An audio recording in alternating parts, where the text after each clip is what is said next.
السلام علیکم ورحمۃ اللہ وبرکاتہ۔ بسم اللہ الرحمن الرحیم۔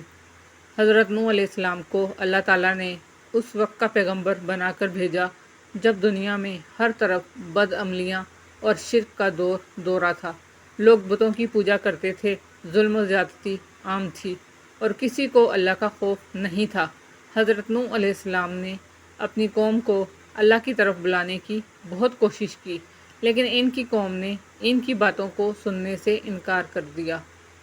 وہ لوگ حضرت نوح علیہ السلام کو مذاق اڑاتے اور انہیں جھوٹا کہتے تھے۔ حضرت نوح علیہ السلام نے تقریباً 950 سال تک اپنی قوم کو دعوت دی، مگر زیادہ تر لوگوں نے ان کی باتوں کو سننے سے انکار کر دیا۔ ان میں سے اکثر نے شرک کو اپنائے رکھا اور ظلم و زیادتی کا راستہ اختیار کیا۔ اللہ تعالیٰ نے حضرت نوح علیہ السلام کو خبر دی کہ اب اس قوم پر ایک بڑا عذاب آنے والا ہے اور وہ عذاب ایک عظیم طوفان کی شکل میں ہوگا۔ اللہ تعالیٰ نے حضرت نوح علیہ السلام کو حکم دیا کہ وہ ایک بڑی کشتی جو کشتی نوح کے نام سے مشہور ہے تیار کریں، تاکہ جب طوفان آئے تو اس میں سوار ہو کر اپنی جان بچائیں۔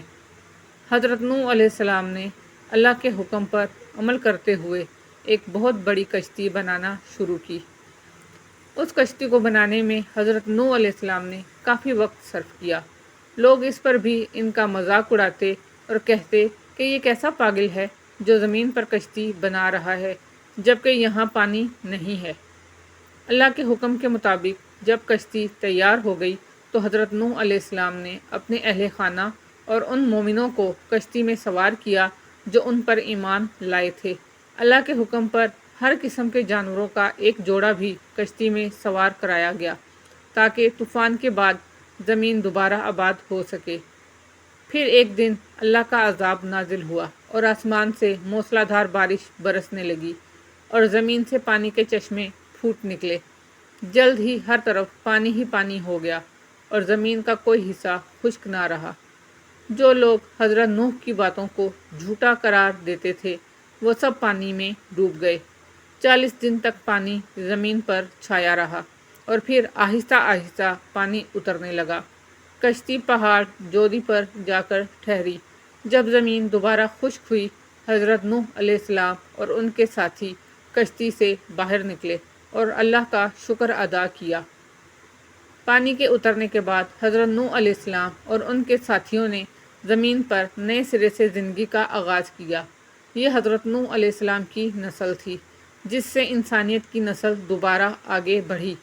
حضرت نوح علیہ السلام اور ان کے ساتھ جو ایمان والے بچ گئے تھے انہوں نے زمین کو دوبارہ آباد کیا۔ وہ لوگ اللہ کے شکر گزار بندے تھے اور زمین پر عدل و انصاف کے ساتھ رہنے لگے۔ اللہ تعالیٰ نے ان کو زمین پر بسنے کا موقع دیا تھا تاکہ وہ اپنی زندگی کو تقوی کے ساتھ بسر کریں۔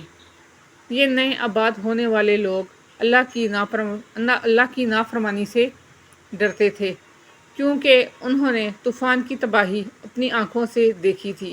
وہ جانتے تھے کہ اللہ کا عذاب بہت سخت ہوتا ہے اور اسی لیے وہ اللہ کے احکامات کی پابندی کرتے رہے۔